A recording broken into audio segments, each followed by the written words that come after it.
Hey guys, welcome back to my channel. This is George Raw and today it's again for a double feature.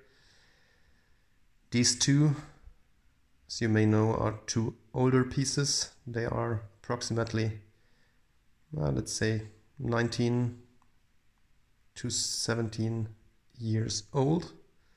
So the right one is from 2001.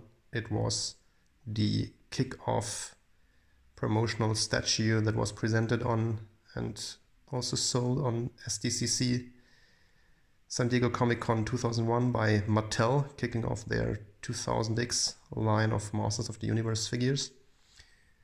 Only limited to 500 pieces, directly sold by Mattel and designed by the Four Horsemen, who are also responsible for all the designs of the Masters of the Universe 2000X action figure line and also the stactions that were released later from Mattel.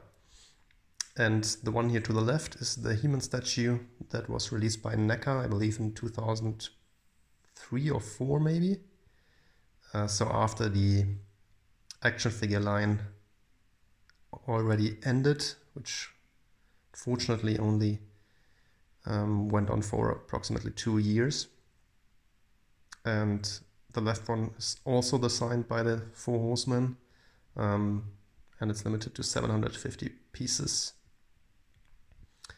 So I thought it would be nice to take a look on these two, even if they are older figures, but they are still very, very nice statues in my opinion. I would say approximately maybe 1/6 scale to 1/5 scale. So I believe that back then these scale things were not yet that developed. So they are approximately 15 inches tall and 10 inches wide, more or less. So I guess this compares to approximately 1/6 to 1/5 scale, I would say.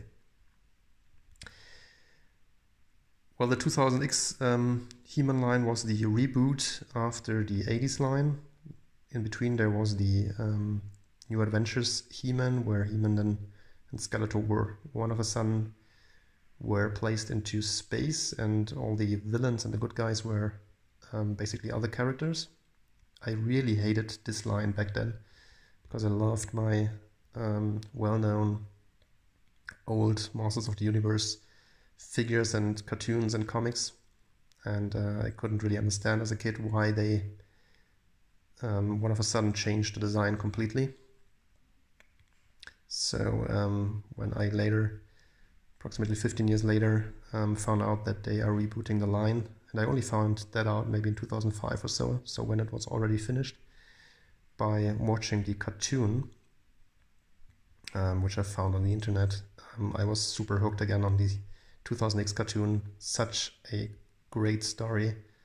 You can really feel that this was made by Masters of the Universe hardcore fans, and it's really, really a nice story and cartoon, not only made for kids but also for adults that still remain to be kids and love the Masters of the Universe figures and characters. So I can just recommend to you to watch the 2000X cartoon. It's one of the best, really, if you like Masters of the Universe.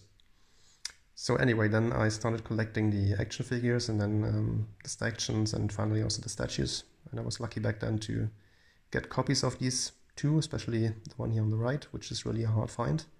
I think it's still a hard find. They were also pretty expensive back then. I think they are still fantastic figures, which still go well also with the newer figures here from Sideshow. Of course, they have a totally different style again, but still you can display them, not necessarily completely next to them, but yeah, in their vicinity, so it looks pretty cool to have these different styles of He-Man mixed up together. So let's jump in here into the review. This one here is a very simple base, of course the green here and the stones from Castle Grayskull. It says He-Man, sculpted by the Four Horsemen, and it's also signed by the Four Horsemen. So this was kind of a promotional statue, as I said, which was sold at the San Diego Comic-Con 2001. So of course they had some kind here of promotional signs here on the base. The design is pretty nice here of the boots, very reminiscent of the 80s action figure with the these kind of very simple boots with all the laces around them, and then the sculpted fur here on the top of the boots. Very nice muscle definition here, of course, all very cartoony as you see, so it's not something that is of course seeking for reality here. So very cartoony look, but still very cool. So these 2000X figures were different to the 80s cartoons, so they were not that crazy pumped up, juiced up, so they were more defined, as you can see, still very muscular. And yeah, they added a new look to these figures, more a little bit manga-like with these very large weapons, as you can see. So some more technical things going on in the power sword, very different to the old power sword, so that was something that fans didn't like too much. Anyway, I thought it was cool. The loincloth is also really cool with the pouch here in the front. I really like this new kind of logo here with the iron cross, same here on the harness. Looking really good. I think the upper body looks also really nice, and of course the biceps and triceps are crazy. Really, really cool. Also pretty nice design here on the neck area. Looks really good. Very defined body here.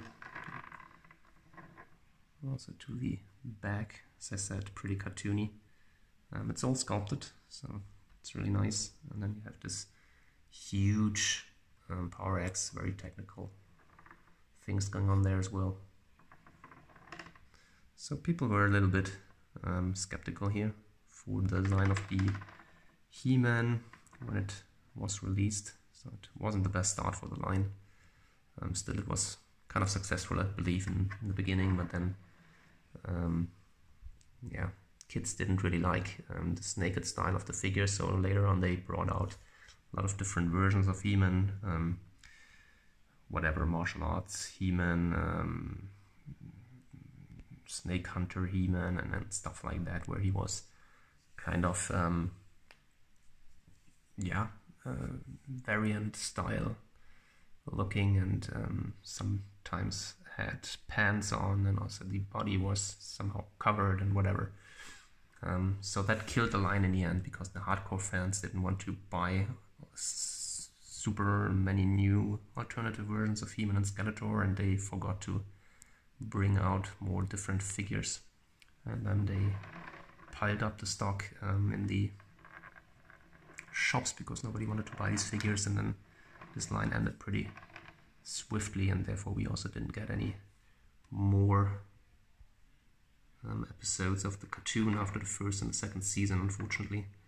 So it would have been so cool to see the evil horde from Horak invading Eternia and seeing how this develops. Really watch the cartoon. I can just recommend this to you. It's really, really great. So I really like the hair, how it's done. Said multiple times, very, very cartoony looking. I also like the face here of He-Man, looks cool. Pretty determined, and he's of course looking up here to his sword, making this kind of special signature move here of He-Man, where he turns into this character from Prince Adam to the strongest man in the universe. So pretty nice. Very cool pose. Now turning to this one here, he also has a very stoic pose in my view. So there are some differences in the execution of the figure compared to the other one, which I will show you. The base is pretty similar. You've got more kind of levels here on this base. It's more like a rock with some kind of stairs here, natural stairs moving up, and he's standing on higher ground, as you can see. The green is really good, and I think also the texture and the sculpt here of the rocks It's pretty nice for the area. For the era, of course, I mean, not the area.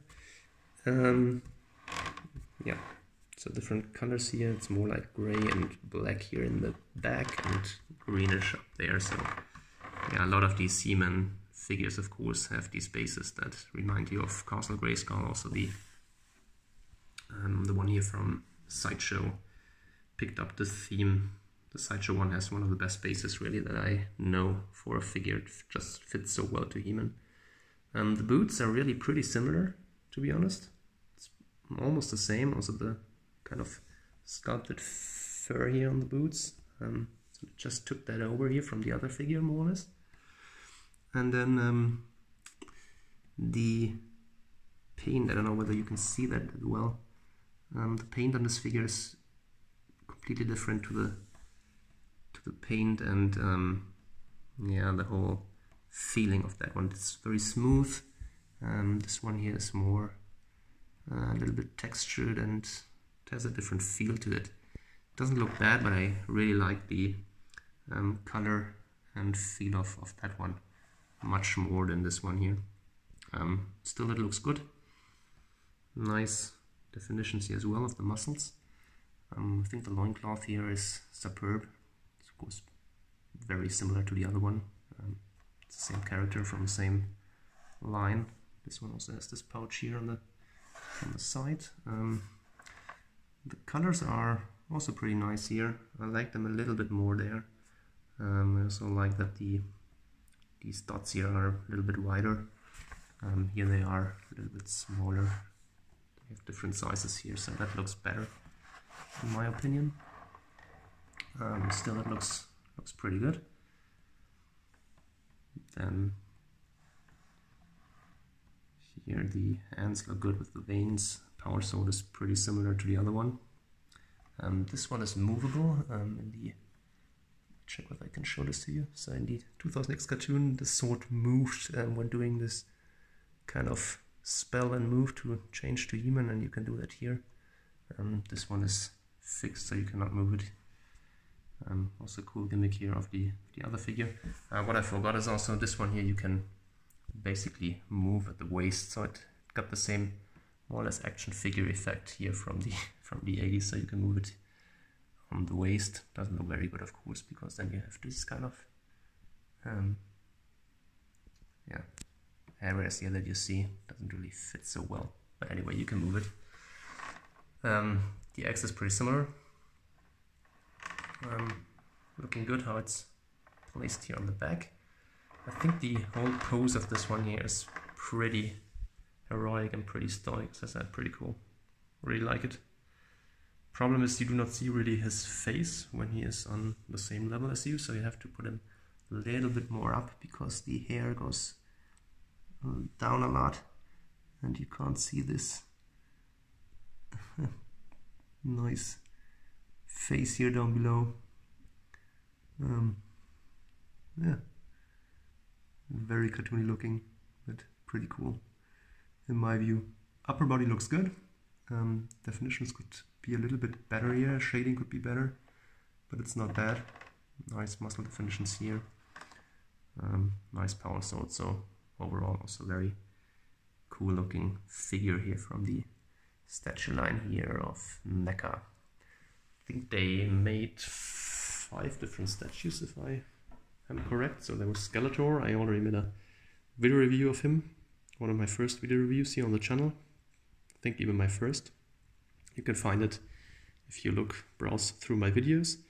And then they made a Clawful, a Trapjaw, a Triclops, and a Sorceress. So pretty peculiar selection.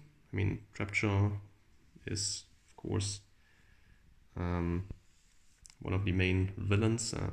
That makes sense. Triclops as well, but there were others that were more important, I would say. Evelyn, for example, or Beastman. And yeah, Clawful wasn't really a main villain. It's a very cool statue. I will do a video review of him as well. He looks really good, but nothing that I would have expected back then. and the Sorceress as well. The Sorceress really didn't look good, so I've got them all. At one point in time I sold Triclops, kind of regretted that, so I maybe tried to pick him up again. He's not the best really statue, but still a cool character. I would like to combine him with the sideshow characters, statues. The Sorceress didn't look good, to be honest, so I sold her. Didn't like her too much. Anyway, I hope you enjoyed this video of these two older figures. Please let me know what you think about them down in the comments below. And please like or give it a like here if you like what I'm doing, what you're seeing. And of course, please subscribe to my channel. It means the world to me that you watch my videos, and I really enjoy doing them for you. So please subscribe to my channel to not miss any new videos that I will be uploading very soon again. Thanks again for watching, guys, and see you soon. Have a good one. Bye bye.